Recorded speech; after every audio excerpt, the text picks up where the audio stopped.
2006 में एक तारीख साज मुआहदा हुआ जिसे मिसाक़ जमहूरियत के नाम से याद किया जाता है, जिसमें इस मुल्क की बड़ी सियासी जमात-ए-दीन बिलखसूस शहीद मोहतरमा बेनज़ीर भुट्टो साहिबा और मियाँ मोहम्मद नवाज़ शरीफ साहब ने एक मिसाक़ पे दस्तखत किए, जिस पे और भी बहुत सारे सियासी रहनुमाओं के दस्तखत थे, बशमूल तहरीक इंसाफ के चेयरमैन के। और उस मिसाक़ जमहूरियत के नकात में से काफ़ी सारे नकात जो हैं उन पे अमल हो गया। 18वीं तरमीम के लिए जब पार्लिमान बैठी, सर जोड़े और उन्होंने कानून में, आइन में जो मुख्तलिफ़ तब्दीलियाँ की गई थी आमराना अदवार में, ख़ास तौर पे उनको दुरुस्त किया गया। 18वीं तरमीम में ही जजेस अपॉइंटमेंट के तरीक़ेकार के बारे में भी एक बहुत बुनियादी तब्दीली की गई।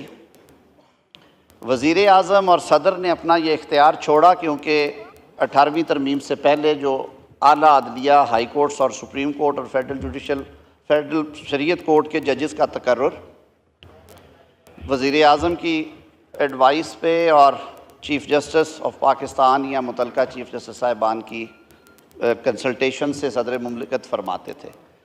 उस तरीक़ेकार को तब्दील करके एक कोशिश की गई जिसमें पार्लिमान को एक बुनियादी रोल दिया गया, लेकिन एक फरमाइशी पटिशन दाखिल हुई उन दिनों में सुप्रीम कोर्ट में और 18वीं तरमीम को चैलेंज कर दिया गया।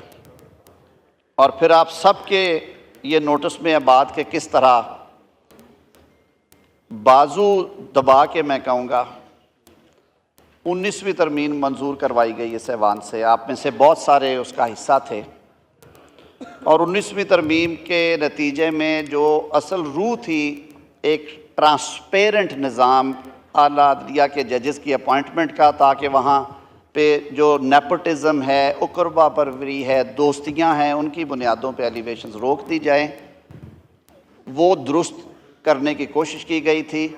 वो रोल अंडरमाइन कर दिया गया। और तुरफा तमाशा ये कि जब पार्लिमानी कमेटी फंक्शनल भी हुई तो हमने ये भी देखा कि हमने 8-0 से कुछ नॉमिनेशंस को रिजेक्ट किया।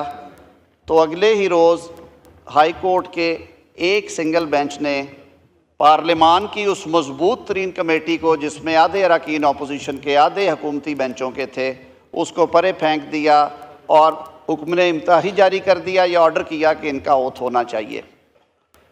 बात सिर्फ यहीं तक नहीं, उससे आगे भी चलें तो और बहुत सारी ऐसी ख़राबियाँ पैदा हुई जिनकी वजह से हमारा जो पाकिस्तान का रैंकिंग में अदलिया का नंबर है वो बताने के लायक नहीं है।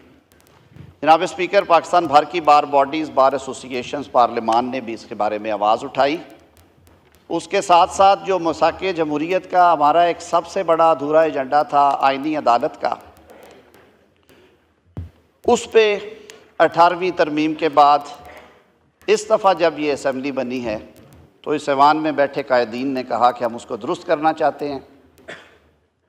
ये इशू सबसे पहले शहीद मोहतरमा बेनज़ीर भुट्टो साहिबा की सियासी मेरास के जो वारिस हैं, chairman people's party Bilawal Bhutto Zardari साहब ने उठाया और उन्होंने कहा कि हमने इस अधूरे एजेंडे को पूरा करना है। और फिर पिछले 6 से 8 हफ़्तों में हम सब ने देखा कि किस तरह बुर्दबारी से वज़ीर आज़म मियाँ मोहम्मद शहबाज शरीफ साहब की क़यादत में जनाब बिलावल भुट्टो ज़रदारी साहब और हमारी तमाम हकूमती इत्तेहाद में शामिल जमातों ने सर जोड़ के इस मरहले से हमें निकाला कि मुख्तलिफ़ अदवार में निगोशिएशंस हुई। सियासतदानों का ये हुस्न है कि वो एक दूसरे से इंगेज करते हैं, इंगेजमेंट्स हुई, एक कमेटी बनी।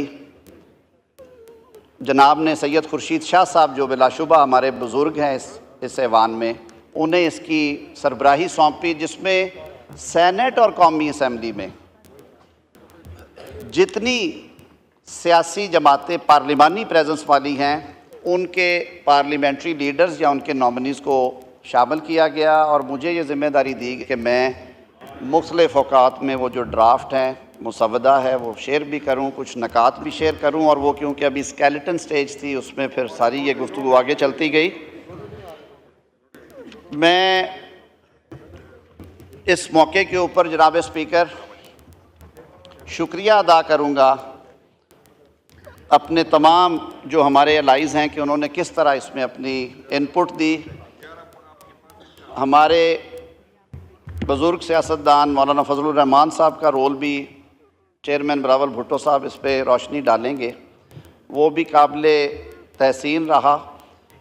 और आज अल्हम्दुलिल्लाह 26वीं आइनी अमेंडमेंट सेनेट ऑफ पाकिस्तान ने 2/3 अक्सरियत से मंजूर की।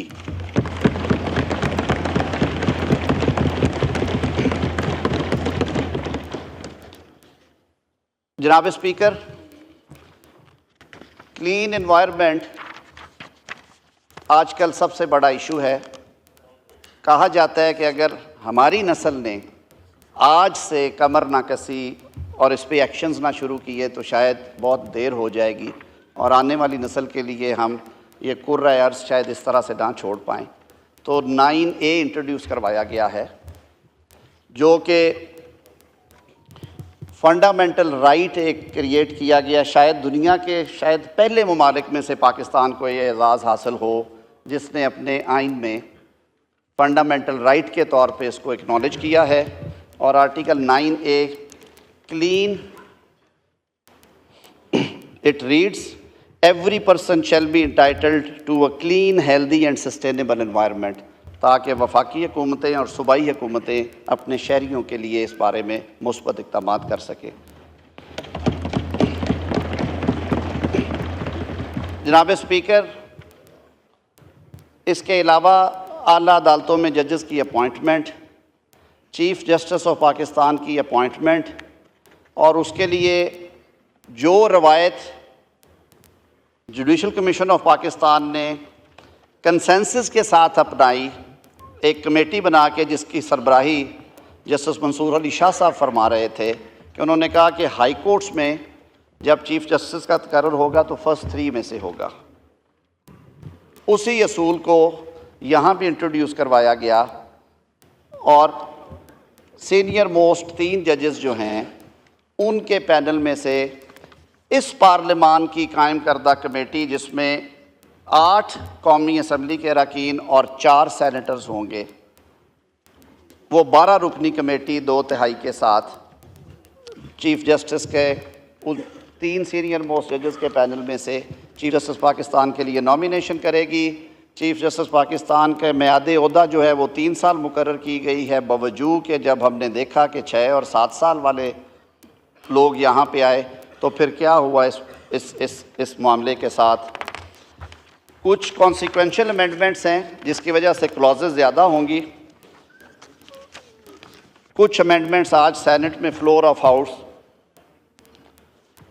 कुछ जो अमेंडमेंट्स हैं वो on the floor of house इस बिल को सपोर्ट करते हुए जमीयत उलमा इस्लाम पाकिस्तान की तरफ से पेश की गई, जो बुनियादी तौर पे रिबा के बारे में, इस्लामी नज़रियाती काउंसिल के बारे में, फेडरल शरीयत कोर्ट के बारे में थी। उन अमेंडमेंट्स को हुकूमती इत्तेहाद ने सेनेट में सपोर्ट किया और वो इस बिल का हिस्सा बनी। आर्टिकल 38 उसी सिलसिले में है, जो रिबा के बारे में पीछे फ़ैसला भी आया वफाकी शरई अदालत का, उसको एक्नॉलेज किया गया प्रिंसिपल्स ऑफ पॉलिसी में आर्टिकल 38 में। आर्टिकल 48 में एक कुछ चीज़ें कई दफ़ा ओझल हो जाती हैं। पार्लिमानी निज़ाम में काबीना सारे फ़ैसले करती है और वज़ीर आज़म की फिर एडवाइस जाती है या काबीना के सदर साहब उसको सेंड करते हैं। तो उस हवाले में मिनिस्टर फॉर स्टेट के लफ्ज़ रह गए थे, वो अब निकलना ज़रूरी थे, वो ख़त्म किए गए हैं। आर्टिकल 81 में कुछ तरमीम की गई हैं। जजेस की अकाउंटेबिलिटी के लिए सुप्रीम जुडिशल काउंसिल में एक अलग सेक्रेटेरिएट के क़याम का यहाँ पे कहा गया। आर्टिकल 111 ये है कि सर आइन में वफाकी हुकूमत और सूबाई हुकूमतें 5-5 एडवाइज़र्स जो हैं वो अपॉइंट कर सकती हैं। आमतौर पे वो टेक्नोक्रेट्स भी होते हैं या अपने फील्ड के माहिर होते हैं। वफाक में एडवाइज़र्स को ऐवान में आके सवालों के जवाब देने की इजाज़त है, वो बैठते हैं, राइट ऑफ वोट नहीं है अगर वो अनइलेक्टेड हैं। सूबे में ये नहीं थी तो सर वो ये अनोमली दूर की गई है। उसके बाद ये जो आर्टिकल 175A है ये जुडिशल कमीशन की सर नई शक्ल होगी। जुडिशल कमीशन की नई शक्ल में कहा गया है कि चीफ़ जस्टिस ऑफ पाकिस्तान इसकी सरबराही करेंगे। 3 मोस्ट सीनियर जजेस ऑफ सुप्रीम कोर्ट होंगे। मोस्ट सीनियर जज ऑफ कॉन्स्टिट्यूशनल बेंचेस में से जो होंगे वो इसके रुकन होंगे। वफाकी वज़ीर कानून ऑलरेडी हैं, अटॉर्नी जनरल ऑलरेडी हैं। पाकिस्तान बार काउंसिल के ऐसे नामज़द नुमाइंदा जो कि 15 साल से सुप्रीम कोर्ट की वकालत में हो उनको रखा गया है।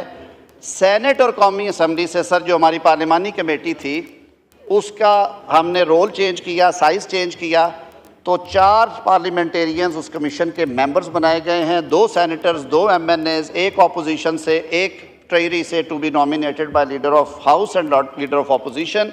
और एक अच्छा काम जो किया गया इसमें, जनाब स्पीकर, ऐवान ने ये इस प्रपोज्ड बिल में आपको इख्तियार दिया है कि जो मार्जिनलाइज्ड हमारी कम्युनिटी हैं, ख़वातीन या गैर मुस्लिम, सर उनमें से पार्लियामेंट के बाहर से आप एक नुमाइंदगी भेजेंगे सिविल सोसाइटी की नुमाइंदगी के तौर पे, जो गैर मुस्लिम या ख़ातून होंगे और वो क्वालिफ़ाई करते हों टेक्नोक्रेट की उस अहलियत पे जो कि आइन में ऑलरेडी मौजूद है, ताकि उनकी आवाज़ भी, जजेस की अपॉइंटमेंट सारी दुनिया में कई जगह पे इन कमीशन पे मौजूद हैं। सूबे की जो है जी तादाद, चीफ जस्टिस, एक सीनियर जज, बार काउंसिल के नुमाइंदे और उसके साथ वज़ीर कानून सूबे के, उनको ऐसे ही रखा गया है। इस्लामाबाद में नया हाई कोर्ट बना था, बार काउंसिल नहीं बनी थी, बार काउंसिल की नुमाइंदगी नहीं थी, सर उसको नुमाइंदगी दी गई है। जनाब स्पीकर, अब आगे चलते हैं। यही जुडिशल कमीशन जो इसमें प्रपोज्ड कॉन्स्टिट्यूशनल बेंचेस हैं उनके जजेस का इंतखाब भी यही जुडिशल कमीशन करेगा, ताकि जो अदालती काम है वो अदालती तरीक़ेकार से और उसी कमीशन के अंदर हो, जो जजेस को अपॉइंट करता, उनकी कंफर्मेशन करता है या उनको घर भेजता है। एक जो इजाफी काम सौंपी गई है ज़िम्मेदारी कमीशन को, जनाब स्पीकर, ये आम शिकायत है कि आला अदलिया में कुछ जज साहबान और कई जज साहबान बहुत अच्छा काम करते हैं और कई जज साहबान हैं जो अपनी तबीयत के मुताबिक काम करते हैं। एक ही जगह पे, मैं पहले भी ये बात कर चुका हूँ, एक कॉरिडोर होता है, आप इस बात को समझते हैं। एक अदालत में रोज़ 15 मुकदमों का फ़ैसला होता है, दूसरी में रोज़ 1 या 2 का होता है। जो काम नहीं करता उसकी एवेल्यूएशन होगी कमीशन में, रिपोर्ट्स आएंगी, एक क्राइटेरिया सेट किया जाएगा। जो काम नहीं करता सर वो घर जाए। अवाम के टैक्स के पैसों से सारा निज़ाम चलता है सर, और ख़ुद एहतसाब का अमल हर इदारे में होना चाहिए। जनाब स्पीकर, यही कमीशन जो है वो कॉन्स्टिट्यूशनल बेंचेस में भी उनका तकर्रर करेगा। इसी तरह जनाब स्पीकर, जो हाई कोर्ट में अपॉइंटमेंट की एज है उसको 45 से 40 साल किया गया। हमारा यंग टैलेंट आ रहा है सर, बहुत अच्छे लोग आ रहे हैं, हमें एक अच्छा पूल मिलेगा सर। आर्टिकल 184 में एक तरमीम की गई है कि सुओ मोटो में करें, एक्सरसाइज करें ओरिजिनल जुरिस्डिक्शन, लेकिन सवाल गंदम जवाब चना नहीं होना चाहिए। जनाब स्पीकर, मांगने कुछ जाते हैं, दे के कुछ भेज दिया जाता है। एक दफ़ा नहीं, ये कई दफ़ा हो चुका है।